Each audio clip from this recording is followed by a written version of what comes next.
Hi everyone, आप लोग कैसी हैं? मैं उम्मीद करती हूँ कि आप लोग स्वस्थ और मस्त होंगे। मैं बहुत बड़ी न्यूज़ लेके आई हूँ आप लोग के फ़ायदे के लिए और आयोग से बहुत बड़ा फ़ैसला आया है और ये न्यूज़ आई है जो हम सब बहनों के लिए बहुत ही बड़ी बात है। क्योंकि आयोग ने हम सब के बारे में सोचा और इसके फ़ायदे तो बहुत हैं, क्या ही बोल दें, बहुत सारे फ़ायदे हैं।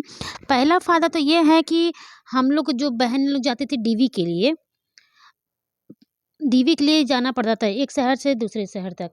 मतलब इसका जानते थे कि डीवी लखनऊ आयोग में ही होता था। तो अब ये आयोग ने निकाला है, चाहे यूपी ट्रिपल एससी वाले हों, चाहे कनिष्ठ सहायक हो, चाहे वन रक्षक हो या अन्य जो भी मुख्य सेविका की वैकेंसी आ रही है, सारे पदों के लिए जो इसका डीवी होना रहेगा वो होगा अब ऑनलाइन। ऑनलाइन डीवी होगी और सबसे बड़ी बात रही कि जो डीवी होगी उसमें सबसे अच्छी बात है, समय की बचत होगी। समय की बचत कह लीजिए, क्योंकि इसमें जो ऑफ़लाइन डीवी होते थे इसमें बहुत ज़्यादा समय लगते थे। कई दिनों महीनों लग जाते थे। ज़्यादा संख्या में बच्चे रहते थे तो बहुत ज़्यादा समय लगता। फिर भी किसी वैकेंसी में आप देख लीजिए उठा के 30,000, 20,000, 40,000, लाख, 2-2 कितने लाखों-लाखों बच्चे फ़ॉर्म को फ़िल कर रहे हैं। लेकिन पोस्ट कितनी आ रही है, 5,000, 6,000, 4,000। लेकिन अभी तो बार जो बहुत अच्छा हुआ है कि मेडिकल फ़ील्ड से हो चाहे अदर फ़ील्ड से, सब में वैकेंसी अच्छी आ रही हैं और इसका रीज़न भी है कि जो अब आयोग की तरफ से या फिर अदर जो वैकेंसी आ रही हैं, चुनाव की वजह से वैकेंसियों को निकाली जा रही हैं ताकि बच्चे उसमें अधिक से अधिक सलेक्शन दे सके और उनकी आगामी जो चुनाव रहेगी उसमें अपना वो बेनिफिट्स भी ले सकते हैं। तो मैं यही उम्मीद करती हूँ कि जितनी भी सारी बहनें हैं, चाहे किसी भी विभाग से हैं, और मैं उन सब बहनों को भी कहती हूँ कि जो आगे अच्छे से पढ़ाई करती हैं, तो आइए हम जानते हैं कि क्या-क्या आयोग ने दिया हुआ कि जो ये ऑनलाइन पहले के पेपर क्या थे और अब के पेपर में क्या। देखिए लिखा है ये 7 तारीख की फरवरी की जो डेट आई हुई है, इसमें बताया गया था, ये बहुत दिन की नहीं, 7 तारीख की डेट है। तो आयोग द्वारा प्रारंभिक अर्हता परीक्षा के स्कोर के आधार पर लिखित परीक्षा मुख्य हेतु अभ्यर्थियों को शॉर्टलिस्ट किया जाता है, जबकि अभ्यर्थियों की लिखित परीक्षा मुख्य के उपरांत अभ्यर्थियों को अर्हता के अभिलेखों परीक्षण हेतु मार्कशीट शॉर्टलिस्ट किया जाता है।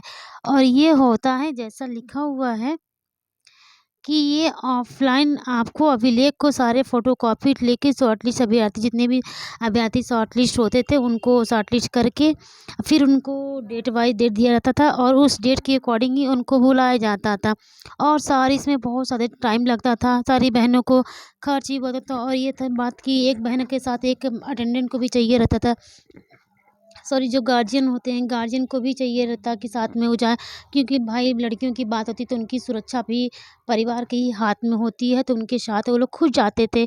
तो इसमें भी बहुत सारी समस्या आती थी, खर्चा बहुत पड़ता था, बहन अफ़ोर्ड नहीं कर पाती थी, तो उनके लिए भी समस्या आते थे। लेकिन ये बहुत-बहुत धन्यवाद हो आयोग का कि आयोग ने निकाला कि सोचा हम लोग के बारे में। और देखिए आप लास्ट में देखते हैं कि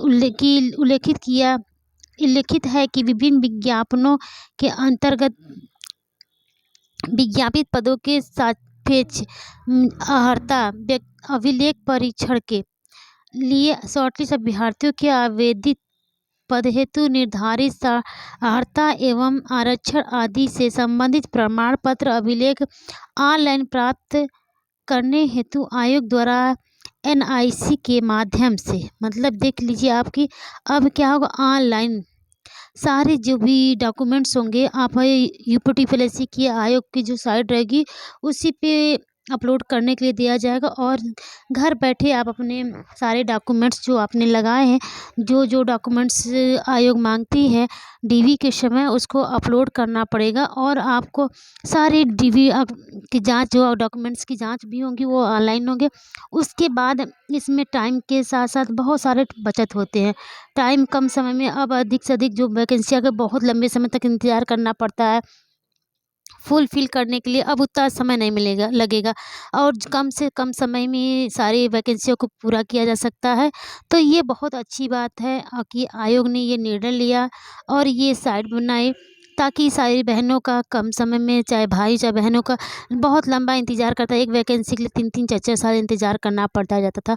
लेकिन अब ऐसी कोई बात नहीं है, कम समय में आप लोग की डिग्री हो जाएगी। और सभी बहनों को मैं बहुत-बहुत बधाई देती हूँ कि जो जिस बहनों का इसमें एडवांस में देती हूँ कि जिन बहनों का सिलेक्शन हो जाए, क्योंकि पोस्ट है 52 से 72, तो उतनी ही बहनों का होगा। लेकिन जितने बहनों का नहीं होता है, तो मैं उनसे रिक्वेस्ट करती हूँ कि वो फिर से अपने पढ़ाई को जारी करें और अच्छा मार्क्स लेके आएँ, तैयारी करते रहें, आगे अपनी लाइफ में बढ़ें। कभी होपलेस नहीं होना चाहिए, क्योंकि ज़िंदगी है, उतार-चढ़ाव तो लगा रहता है, कभी हार-जीत लगी रहती है। लेकिन हमें अपनी लाइफ में आगे बढ़ते हुए मेहनत करते रहना चाहिए, ताकि हम अगले लक्ष्य तक पहुँच सकें, क्योंकि जब तक लक्ष्य पे आप नहीं पहुँच सकते हैं, तब तक हार नहीं मानना चाहिए। तो मैं उन सभी बहनों के लिए रिक्वेस्ट करती हूँ कि जिनका बहन को सिलेक्शन नहीं हो पाए किसी भी कारणवश से, तो वो हताश, निराश ना हो और दुखी ना हो। बहुत कोई गलत डिसीज़न ले रही हैं बहनें लोग, मैं उन बहनों से भी रिक्वेस्ट करना चाहती हूँ कि वो अपने ल क्योंकि परमेश्वर ऊपर वाला हमें ज़िंदगी अनमोल है।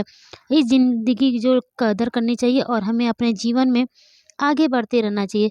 समस्याएँ आती हैं और समाधान भी हमारे पास ही होता है।